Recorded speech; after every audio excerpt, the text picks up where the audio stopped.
Hello and welcome back to the third installment of the weird and mysterious internet iceberg. It's been a while since I've posted. I moved across the country, haven't been able to access the internet for a couple weeks, and started a new job. Super happy to be back, and this is going to be a really fun episode for you. Hey, I'm your host, and you actually get to see me now. Well, at least a version of me. I would actually love to show my real face on this, but I don't want anything that I tie to be tied to me in real life, because I am a grad student and I don't want this to ruin my chances of getting a job, especially because of the field I am studying. So, nice to meet you all. Now you can put a face to the voice. And today we have 22 entries that I will attempt to make as concise as possible for you. But before we get into that, let's cover some reminders if you're new here or if you happen to be returning. Firstly, this video series is designed to just give you an overview of these topics, so I will be glossing over each entry and the details will be scant. I do just encourage you to check out the original video or the website to support them. We will eventually be doing full investigations, especially now that I have this system set up, and as I keep learning how to do Blender and rig characters, they'll be more and more in depth, so expect that in the future. But for now, don't expect me to laboriously spoon feed you all this information. Go check it out yourself. It's the best way to experience these entries. Second, this is an iceberg video. If you somehow have not encountered an iceberg video on the internet yet, let me explain how it works. Icebergs are known for having only a fraction of their actual size visible from the surface. We take this idea and we apply it to information, and that takes the form of the stuff that's at the top of the iceberg is the most visible, the most well-known, and the stuff at the bottom isn't well-known because it's not visible. Because of that, these topics will be more obscure, and I doubt many of you have actually heard of them. With that out of the way, let's talk about our first entry, Lake City Quiet Pills. Lake City Quiet Pills is a doozy of a rabbit hole with lots of twists and turns. Luckily, thanks to the power of hindsight, I can draw up a pretty linear timeline of the main mystery. But this still is an active investigation, so keep that in mind. This whole thing started with a Redditor named Religion of Peace. He moderated an unsavory board and used his own personal imaging host website to supply these images that made this subreddit. Eventually, he would pass away and someone else would create a Reddit account to explain his passing. He called Religion of Peace Milo, which could be his name or an acronym meaning Military Intelligence Liaison Officer. We'll touch on this later. In order to pay their respects to Milo, many Redditors went to his website, and this influx of visitors found a hidden message board. The message board would become very active in the wake of Milo's passing, where the members were busy planning a party to celebrate Milo's life. They had arranged hotel rooms for its members, and they were given instructions to use their quote-unquote road names. The day of this party eventually came and passed, and the board went silent. The day after the party, there was one final message, which said good job, and then listed the expenditures for the hotel and told everybody that their two members that got hurt are okay. Then, the website was deleted. Additionally, the day after the party, news broke that Mahmoud al-Mabou, a member of the organization Hamas, was assassinated. Quickly, Redditors noticed the similarities between the party being planned to honor Milo and the passing of this individual. This led many to believe that Milo's website was really the cover for a paramilitary organization or a covert operations organization. Further adding to the oddness of the situation was the removal of this website from the Internet Archive, a website that aims to document the internet, which you have to formally request your website to be removed from. What do you think, though? Is Reddit leaning a little bit too much into a coincidence? Or did Milo and his friends really distribute Lake City Quiet Pills to Mahmoud and countless other individuals? Our next entry is far less scary with far less real-world consequences. It is called 937 at Namu 937. 973 at Namu 973 is just a mirror image of the word 379, the human 379, and is the name of a website that seems endless at first glance. This website is full of hidden links, images, puzzles, with an abundance of references to ancient Egypt, various religions, and numerology. Though the deeper you go, the more the website draws on other things. There was at one point a small group of people trying to solve this website, though little progress seems to have been made. Some individuals online claim that the individual who made this was just insane and there's no deeper meaning to be uncovered. Others have claimed to solve the website and alluded to its otherworldly properties. No matter what theory you believe in, though, it is a fascinating and mysterious, unsettling place of the internet. Somewhat similar to this entry is the next, which is simply titled A858. A858 is just shorthand for the much longer Reddit user and subreddit r/A858DE45F5060 9BC9. During the activity of this account, the owner posted various 64-bit codes. These codes were brutally challenged to those who attempted to decode them, with only a couple being successfully decrypted. This led many to believe that this account was being used to recruit cryptographers for some secret society or government organization. This was the general consensus until the account owner revealed that he was actually being paid to post these codes. He stated that some unknown company had had him post these things for some unknown reason, and that if someone happened to solve the code, they would receive Dogecoin as a reward. He said that many of the codes were near impossible to crack, as he was instructed to encode random data into each so we wouldn't be able to realize if we found the correct cipher. While we generally know what's going on, we're still left with a lot of questions such as, who was funding these and why? But while you mull that over, let me tell you about our next entry, which is a website that we actually know the purpose of. www.nobodyhere.com/justme is an amazingly creative website that is an artist's form of self-expression. The website is funded by the Dutch Ministry of Education and is full of poetry and other artistic endeavors. You also have the ability to leave comments like on a form and encounter other visitors in the form of little bugs that scurry across the screen after their cursors. You can navigate the website sequentially by going through each entry chronologically or randomly jump around by selecting different symbols on the website. The poetry is great and the website is lovely, so I highly recommend checking this out. Next, we're going to be talking about what might be another piece of art in the form of a website. Superbad.com is a labyrinthian website that is seemingly endless, with each page being more confusing than the last. After some exploration though, you may discover a page titled Trunk, which lists what I believe is every page on this website. Through my own research and exploring each one of these pages, I was able to discover that there is some sort of story going on here.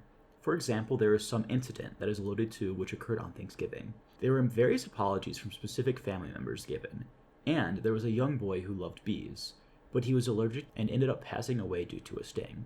Perhaps this is the Thanksgiving incident. Somewhere also tying into the story is the United States meatpacking industry and Cold War tensions. While this might just be a cryptic art project telling a story about a family trying to live with the tensions between nuclear power nations being at an all-time high, or this is an ARG that we were never able to solve. Check it out for yourself. Maybe you'll discover something that I missed. In the meantime, we're going to talk about the code word that may be too dangerous to utter. Eratus is a word that supposedly is used by large, powerful organizations to control and suppress their employees, and individuals who are leaking data about the company online or using its properties without their permission. This word has apparently led to the disappearance of the individuals who work for these companies, and even the complete ruinous of some small YouTubers. Eratus has this power because it seems to be some sort of software, or even an AI according to some denizens of the internet. While this is a scary thought, the reality is likely nothing more than a hoax, which was created to draw attention to a musical group that is named the KFC Murder Chicks. They wanted to create a new genre of music which they dubbed Deep Internet. Before the first utterance of Eratus began to circulate the internet, they were uploading music with Eratus in the name or the description. This way these songs would be the first thing that had appeared when Eratus was searched for. The nature of this music would also tie into the weirdness of the Eratus story. What do you think? Was this a music publicity stunt, or will Eratus come for me next? While we wait to find out, let's talk about an entry called Nobody Here.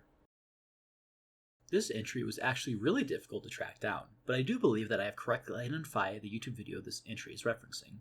This video is called Nobody Here, and it has been hailed as the birth of the vaporwave aesthetic. But it does have a linked website that seems to act as a visualization tool for how artists are related. Some believe this is a trailhead for an ARG that ended before it even began, but I believe it's just a project for artists in a fledgling genre of music. Next, we're going to talk about a strange survey. The Willamette Valley Dream Survey occurred back in 2015 in the Portland, Oregon area, which is often confused for the Happy Valley Dream Survey. However, these were two distinct occurrences. The Happy Valley Dream Survey would occur later. One day, people reported finding flyers throughout their city, and this asked the reader if they were having strange dreams, and then would give a phone number to call with the request that they left a detailed account of the dream. If you would call the number, a female automated voice would answer and ask for you to give your account. There were claims that this number would call you back in the middle of the night but hang up before you were able to answer the phone. Years later, in Utah, the same thing began to happen. This was a Happy Valley Dream Survey. Supposedly, the people behind the survey and the flyers were on the hunt for a specific person who could act as a conduit. This person would be identified through the dreams that they were having, and that was why each survey was confined to a specific region. Eventually, the same survey phone number would contact individuals through text. The text was able to be deciphered to a specific date in 2020, where it was claimed that the world would end. Interestingly enough, the Reddit page that was devoted to this date had a number of users claiming to have the exact same dreams, which contained certain figures in a long green hallway. Which is all a well and good story, but the fact that I'm writing this in 2024 tells me that there was little more to this mystery than a cool ARG. Up next, we will be talking about Pink Floyd and one of the band's biggest mysteries.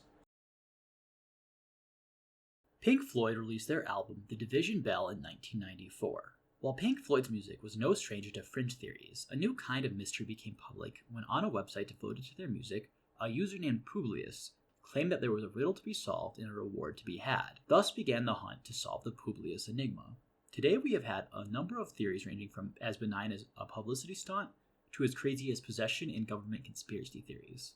One that I found as interesting was an entire website devoted to a woman claiming that the album was created as a way to protect her from the abuse she was receiving from various popular bands at the time. However, no matter how you slice this theory, it has been one that has captivated music fans for years and shows no sign of ceasing.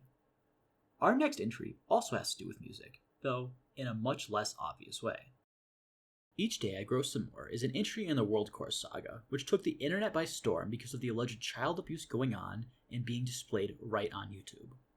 WorldCore itself is another entry deeper in the list, but to give you a little information now, in this video, a kid singing the Caillou theme song is being tortured by a man. This video, however, was all fake and used as a way to garner attention for a musical project that was meant to upset and disturb the listener. We will cover it more deeply when we cover WorldCore. Our next entry is a YouTuber with an obsessive love for the musician P. Diddy. Human Being 15 is the channel name of a YouTuber who has a single video. In this video, they show off their collection of notebooks. Their collection is massive, to put it lightly, and each is filled up with the same sentence about P. Diddy. The video is a little concerning, but I'm not a psychologist, so I'll leave the coverage there. Next, we're going to talk about a story about people's special alone time. Normal P word for normal people is the name of a supposed website that was discovered through a chainmail link. The website contains a large number of videos that showed people deriving what we must assume is pleasure from strange or even mundane things. The individual who posted about his experience on the website described various videos, such as a woman making her lunch, then giving her dog lunch, and them eating in silence, as well as a man licking the top of a washing machine after maintenance was finished working on it. This all may be a little odd, but really it's nothing harmful. Every video he described was like this until he got to his final entry. The final entry, he states, started with a woman being bound to a mattress alone in a room, where she struggled and attempted to scream. Eventually, a man in a suit entered through a door and allowed a chimpanzee into the room. This chimp attacked the woman, who was unable to defend herself. The brutalization continued for several minutes until what was assumed as the woman's death. The story is considered just as creepypasta today, but is nonetheless scary, as there are a number of real-life chimp attack stories. Next, we're going back to our coverage of WorldCorp. As I hinted at earlier, WorldCorp ended up being a publicity stunt for two artists. But let's back up and pretend we're not privy to that information. WorldCorp began posting strange videos on YouTube that reportedly contained scenes from snuff films, CP, and abuse, all coming from the dark web, of course. Obviously, the internet was in a tizzy because of this, causing those aware of the situation to watch the channel and it's affiliated with bated breath. Each one of the allegations were explained away by the people who were behind the channel, though. They explained that they were creating a music on SoundCloud, and it was a way for them to vent their anger and anxieties. These artists created each clip themselves in an attempt to upset and unsettle the viewers, and hopefully bring attention to their music. Next, we're going to talk about a movement coming out of Japan. Tanison is something that I could only describe as an absurdist meme. If you're at all familiar with meme culture, you'd understand the concept of brain rot or absurdism, in which users post what will be nonsense unless you're clued into the meanings of the phrases and images being shown, many of which possess no real meaning except to be humorous to those in these circles. Tanison is similar, where posts on 2chan would post strange messages with ASCII art of Doraemon. Some have described these posts as a way to troll or just something to invoke thought, though some claim there's a very deep meaning to connect it to ancient civilizations. I personally believe that it is just a very beta form of the brain rot that can be encountered today on platforms such as TikTok, though it does seem as there is some culture around it. Next, we will be stepping away from the internet for a moment to talk about a real-life disappearance. The MK vlog is the name given to a vlog from the now missing Kenny Veach, who was an accomplished and capable outdoorsman. He would often talk about this cave with an M-shaped entrance that he desperately wanted to explore, but he could never find. On one of these posts, someone commented either a dire warning or a threat, that if Kenny ever found and stepped foot into this cave, he would not return. Unfortunately, Kenny seems to not have listened. His final post was a video of him deciding to go and look for the cave. Because Kenny was such a capable and experienced outdoorsman, it led many to believe that he could not have gotten lost or hurt, leading them to believe that he either planned this disappearance or that there is foul play involved. I aim to be respectful to the families of these individuals that are involved in this true crime case, so I will leave the story there and encourage you to check out some other resources to learn more. In the meantime, we're going to delve back into cryptic websites. Mortis.com was a website that has a connection to another website on this list, Cthulhu.com, which we will cover next, as they were both owned by a man known as Tom Ling. Mortis.com was supposedly taken down by the FBI because of how much information it was holding, and we can no longer access it today. Back in the middle of this site's scrutiny, it was decided that it holds an immense amount of data that was all locked behind a password.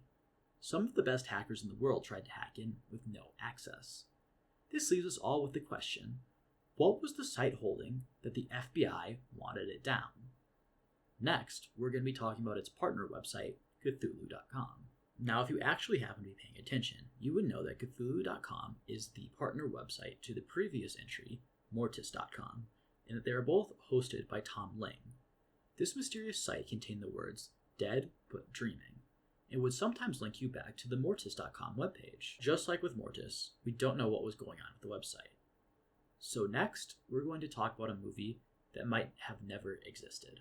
Lex the Wonder Dog, which was written, directed, and starring Lord Sidney Ling, is the story of a boy and his dog, which I tried to watch during the research for this video, but the movie seems to only exist on IMDb. No matter how hard I looked for this website, I couldn't find it, and apparently others have encountered this problem. There are 2 reviews for this movie on IMDb, which are raving and singing the highest praises for Ling, yet their comments about the movie are extremely vague, which kind of feels like when you were in an English class and trying to pass off that you read the book when you really didn't. Our next topic is a website that is all too real. LHOHQ is an acronym meaning Laughing Horses Orifices Headquarters. When you first visit this website, you'll be met with an image of a woman with the company's abbreviation below it. The more pages you click through, the more you may be convinced that this is all a fringe conspiracy made by someone who struggles with web design. In reality, you're almost exactly right. This page is an art project that ties in various slights on the reputation of the US government, including MKUltra, the assassination of JFK, and various famous landmark court cases such as Brown versus the Board of Education. Feel free to explore this site, as it is really interesting and you might learn a little bit about American history. While you explore it though, allow me to tell you about a strange YouTuber and her strange fans. Majibon was a YouTuber who was, as far as I can tell, no longer active, at least on YouTube. She was an American artist who became popular primarily in Japan. Her content was just videos of her staring into the camera for various lengths of time. After her explosion onto the YouTube scene, a website named Majibon.com was created where videos were posted of a man in a mask. He would grasp at photos taken from the videos Majibon would post. This website, though, is now defunct. At the time, it garnered much attention and many people were worried about the YouTuber. Eventually, the man who was behind the project came forward and apologized. He explained that he was a struggling artist who was trying to capitalize on Majibon's fame. Our penultimate entry is about an odd Wikipedia entry. The Dozer Fleet Wiki is the tip of an iceberg when it comes to discussing the Dozer Fleet Productions Company.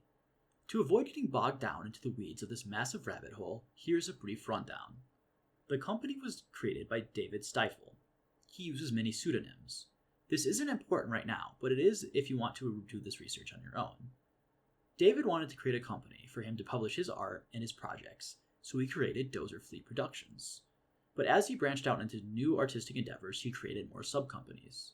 This means there was a new company for anime, comics, musics, and even political goals. There are a number of companies with plenty of updates to their projects, but there is barely any work or finished projects to show. It almost seems like there was more work done in creating all of these organizations than done on his actual projects. Now, for our final entry of today, let's discuss Jody.com. www.jody.org can be scary if you somehow stumble across it on your own, or find a link to it on Reddit or some other website. After a bit of clicking through this website's flashing pages, cryptic strings of words and symbols, and other things, or if you look up some extra information, you'll likely come to the conclusion that this is just another art project, and which you'd be correct. There are a number of websites and articles actually talking about the artists behind Jody.org, as they're all very known for their work, which Jody.org is just another step. And that's all I have for you today. I hope you enjoyed our quick journey through this section of the iceberg, and as always, please let me know what you liked, what I could change, and what else you want to see. I hope you have a good one, and thanks for stopping by.